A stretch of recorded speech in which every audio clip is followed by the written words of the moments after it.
काही टिकणार नाही.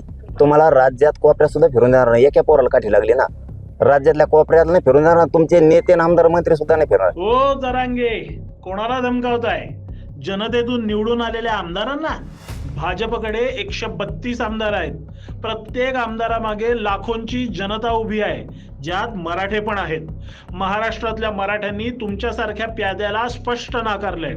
आणि हो, आणखीन एक गोष्ट लक्षात ठेवा, ही धमकी दुसऱ्या राज्यात जाऊन द्या, कारण हा छत्रपतींचा महाराष्ट्र आहे. इथे असल्या फुकटच्या धमक्यांना आम्ही भीक घालत नाही. शांतपणे आमच्या महाराष्ट्राला प्रगतीच्या दिशेने नेणाऱ्यांसोबत आम्ही खंबीरपणे उभे आहोत. रोजच्या धकाधकीच्या जीवनात आम्ही व्यस्त आहोत. पण आमच्या नावावर महाराष्ट्र पेटवण्याची तुमची योजना असेल तर त्याला महाराष्ट्रात थारा नाही. महाराष्ट्र अशा लोकांना वठणीवर नेहमी आणत राहिलाय आणि यापुढेही आणेल. तेव्हा पाटील, जरा दमानं.